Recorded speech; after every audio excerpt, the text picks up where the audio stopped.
Hello दोस्तों, आपका स्वागत है भूतिया मंजर पर, जहां पर हम सुनाते हैं दिल दहला देने वाली खौफनाक भूतिया कहानी। तो आज हम आपके लिए लाए हैं एक ट्रक ड्राइवर जो रात को अपने ट्रक चलाते हुए देखा एक भूतिया बाराती के झंड जो उसे घेर लिया था। तो कैसे बह बचें और क्या हुआ उस रात, जानने के लिए सुनते रहे कहानी। राजस्थान की रेतीली धरती सूरज की आग में तप रही थी, लू चल रही थी और हवा में सिर्फ सूखे पत्तों का सरसराहट गूंज रहा था। ऐसे ही एक सुनसान राजमार्ग पर जो दूर क्षितिज पर खो जाता था, एक बुढ़ा ट्रक ड्राइवर मंगल सिंह अपनी पुरानी शेर चला रहा था। मंगल सिंह को इस रास्ते से गुजरे 20 साल हो चुके थे, मगर आज शाम ढलते ही एक अजीब सी बेचैनी उसे घेरने लगी। आसमान का रंग तेजी से बदल रहा था। चमकता हुआ नीला एकदम से गहरे बैंगनी में बदल गया, मानो कोई दैत्य आकाश को निगलने आ रहा हो। हवा भी जोर से चलने लगी, रेत को उड़ाकर एक भयानक तूफान का आभास कराती हुई। अचानक मंगल सिंह को सामने से आती हुई हेडलाइट्स दिखाई दी। हैरानी की बात यह थी कि वो रोशनी इतनी धुंधली और अजीब थी, मानो कोहरे के बीच जलती हुई मोमबत्ती हो। कुछ ही सेकंड में वो रोशनी पास आ गई। सामने एक भारी भरकम बस थी। मंगल सिंह ने चौंकते हुए हॉर्न बजाया, मगर बस की तरफ से कोई जवाब नहीं आया। बस की बॉडी पर जंग लगा हुआ था, पेंट उखड़ी हुई थी और खिड़कियों पर मैल जमी हुई थी। मगर सबसे ज्यादा डरावनी बात यह थी कि ड्राइवर की सीट खाली थी। बस तेजी से मंगल सिंह की ट्रक के बगल से निकल गई। हवा में एक अजीब सी सड़ांध भर गई, सड़ी ढही हुई चीजों और नमी की गंध। मंगल सिंह का दिल दहल गया। उसने गाड़ी रोक ली और पीछे मुड़कर देखा। बस तेजी से आगे बढ़ रही थी, मगर उसकी गति अस्वाभाविक थी, मानो हवा में तैर रही हो। एक क्षण के लिए मंगल सिंह को लगा कि शायद उसकी आंखों ने धोखा खाया है, लेकिन अगले ही पल बस एक तेज मोड़ पर आकर गायब हो गई। वहां आगे सिर्फ खाली सड़क थी जो धीरे धीरे अंधेरे में डूब रही थी। मंगल सिंह घबरा गया। वह सालों से इस रास्ते पर चल रहा था, मगर उसने कभी ऐसी बस नहीं देखी थी। न ही वो मोड़ याद आ रहा था जहां बस गायब हुई थी। उसने ट्रक स्टार्ट करने की कोशिश की, मगर इंजन ने जवाब नहीं दिया। अचानक उसे सामने से आती हुई हल्की किंतु भयानक धुन सुनाई दी। यह शहनाई की धुन थी, मगर किसी शादी की खुशी से भरी नहीं, बल्कि किसी गहरे शोक की गूंज सी थी। धीरे धीरे वो धुन तेज होती गई और मंगल सिंह को दूर से रोशनी आती हुई दिखाई दी। वो वही भयानक बस थी जो अब सड़क के किनारे खड़ी थी। बस के सभी दरवाजे खुले हुए थे और अंदर से वही भयानक धुन आ रही थी। मंगल सिंह सहम गया। वह भागना चाहता था, मगर उसका शरीर मानो जकड़ गया था। धीरे धीरे बस के अंदर से अजीब सी आकृतियां बाहर निकलने लगीं। वे लोग थे, मगर बिल्कुल सामान्य नहीं थे। उनके कपड़े फटे हुए थे, चेहरे मिट्टी से सने हुए थे और उनकी आंखों में एक भयानक भूख जल रही थी। वे आकृतियां धीरे धीरे मंगल सिंह की ट्रक की तरफ बढ़ने लगीं। उनकी हर एक चाल के साथ शहनाई की धुन और तेज होती जा रही थी। मंगल सिंह ने सोचा, भागने का कोई फायदा नहीं।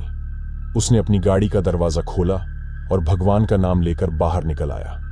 उसने देखा कि उन आकृतियों में से एक, जो शायद दूल्हे के रूप में थी, उसके सामने खड़ा था। उसके सिर पर फूलों का मुरझाया हुआ सेहरा था और उसके हाथ में जंग लगी तलवार थी। दूल्हे का चेहरा सफेद कपड़े से ढका हुआ था, लेकिन उसकी खाली आंखों के कोटरों से एक भयानक अंधेरा बाहर झांक रहा था। दूल्हे ने एक खुरदरी आवाज में पूछा, कहां जा रहा है तू?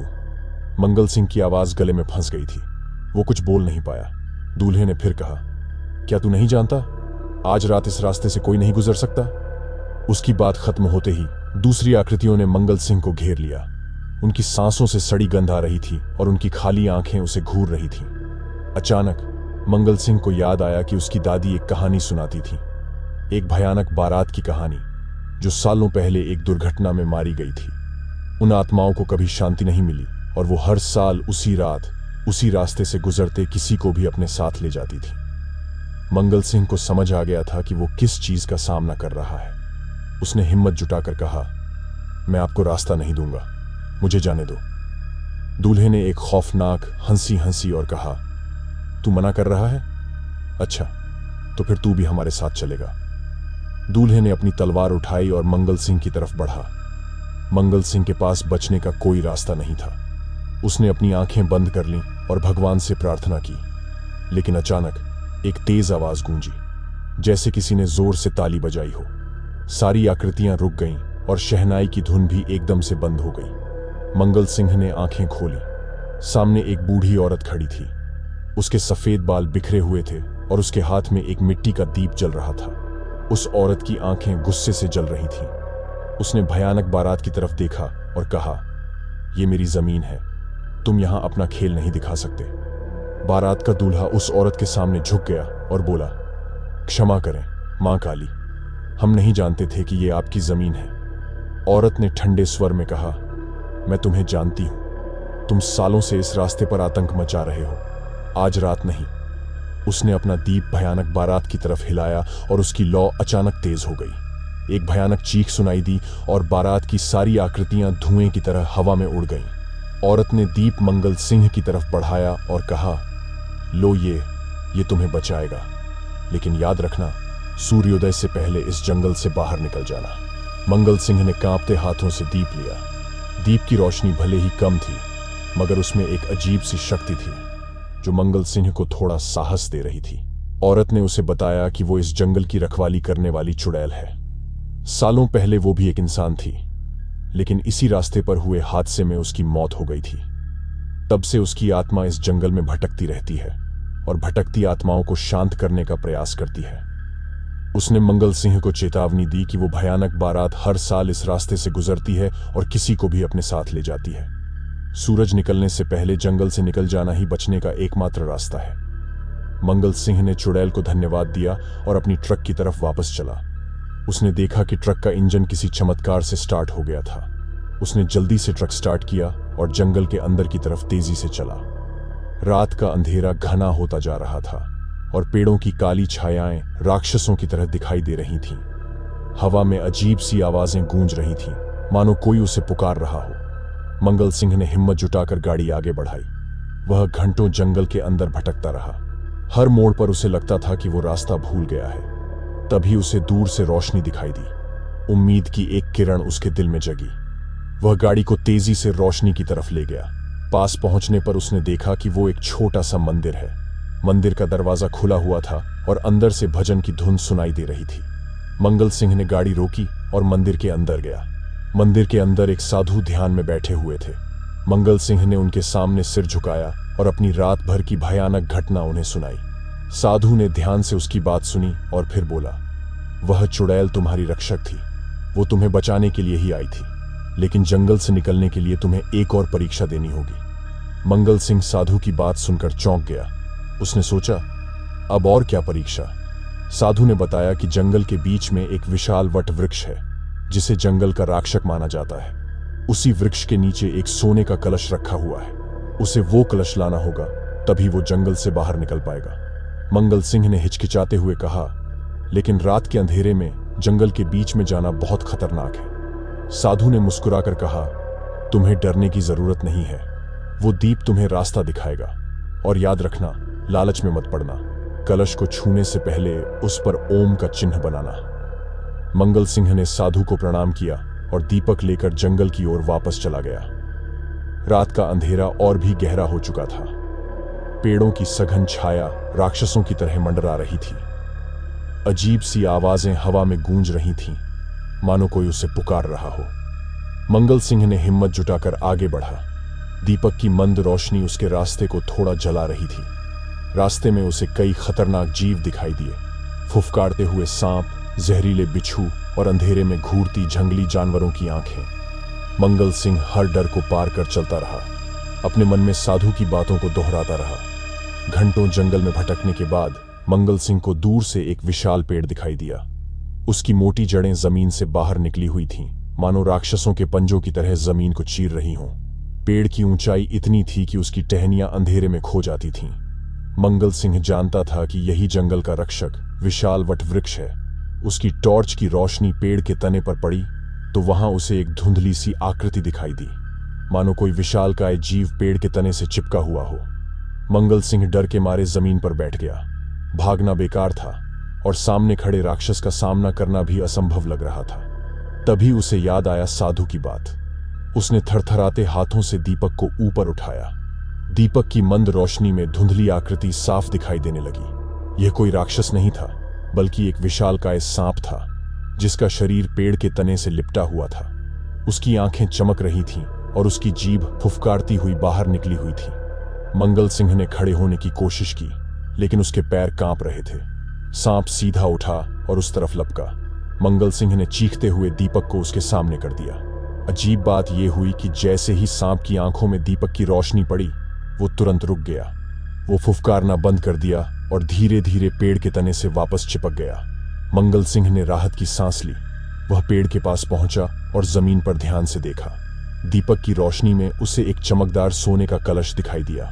कलश बिल्कुल उसी तरह का था जैसा साधु ने बताया था। मंगल सिंह लालच में आ गया। उसने सोचा, थोड़ा सा सोना लेने में क्या हर्ज है। लेकिन जैसे ही उसने कलश को छूने के लिए हाथ बढ़ाया, अचानक हवा में औरत की आवाज गूंजी। नहीं, आवाज इतनी जोरदार थी कि मंगल सिंह चौंक कर पीछे हट गया। उसने चारों तरफ देखा, लेकिन अंधेरे में उसे कोई नहीं दिखाई दिया। हवा में गूंजती आवाज ने मंगल सिंह को झकझोर कर रख दिया था। लालच का कीड़ा मर चुका था। उसकी जगह अब डर का साया मंडरा रहा था। उसने साधु की चेतावनी को याद किया, कलश को छूने से पहले उस पर ओम का चिन्ह बनाना मत भूलना। धीरे धीरे उसने साहस जुटाया और अपने गंदे कुर्ते की आस्तीन से एक छोटा कपड़ा फाड़ा। फिर दीपक की रोशनी में जमीन पर थोड़ी सी मिट्टी इकट्ठी कर उस गीले कपड़े पर पोंछी। उसने कपड़े को कलश के पास ले जाकर कांपते हाथों से उस पर ओम का चिन्ह बनाया। अजीब सी बात हुई, जैसे ही वह चिन्ह बनकर पूरा हुआ, जमीन जोर से कांपने लगी और पेड़ की ऊंची टहनियों से एक भयानक चीख सुनाई दी। मंगल सिंह ने ऊपर देखा।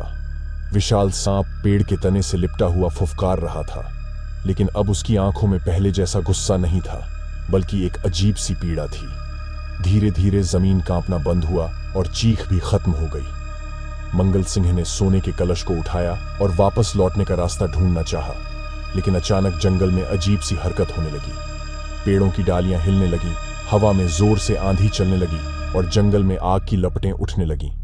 जंगल मानो क्रोधित हो गया था। डर के मारे मंगल सिंह जमीन पर गिर पड़ा। उसने सोचा, शायद मैंने कुछ गलत कर दिया। तभी उसे फिर से हवा में आवाज सुनाई दी, जल्दी भागो, सूर्य निकलने से पहले जंगल से बाहर निकल जाओ। यह चुड़ैल की आवाज थी। उसने बिना समय गंवाए दीपक को ऊपर उठाया और जंगल से बाहर निकलने का रास्ता ढूंढने लगा। वह पेड़ों और पौधों को रौंदता हुआ आगे बढ़ता रहा। आग की लपटें अब उसके बहुत करीब आ चुकी थीं। उसे गर्मी का एहसास हो रहा था और धुआं उसकी सांस लेने में तकलीफ पैदा कर रहा था। मंगल सिंह हार मानने को तैयार नहीं था। वह भागता रहा, गिरता रहा, फिर उठता रहा। आखिरकार दूर क्षितिज पर उसे एक उजाला दिखाई दिया। वह सूर्योदय का प्रकाश था। उम्मीद की एक किरण उसके दिल में जगी। वह अपनी पूरी ताकत लगाकर दौड़ने लगा। कुछ ही देर में वह जंगल के किनारे पर पहुंच गया। पीछे मुड़कर उसने देखा कि पूरा जंगल आग की लपटों में घिरा हुआ था। सूर्य की पहली किरण जंगल के ऊपर पड़ी और अजीब सा धमाके के साथ आग बुझ गई। जंगल शांत हो गया, मानो कुछ हुआ ही न हो। मंगल सिंह जमीन पर गिर पड़ा और जोर जोर से सांस लेने लगा। वह बच गया था। उसने अपनी जेब से सोने का कलश निकाला और देखा कि वह अब सिर्फ एक साधारण मिट्टी का घड़ा बन चुका था। तो दोस्तों, ये था आज का कहानी कैसी लगी जरूर कमेंट में बताना और नया है तो चैनल को सब्सक्राइब करें।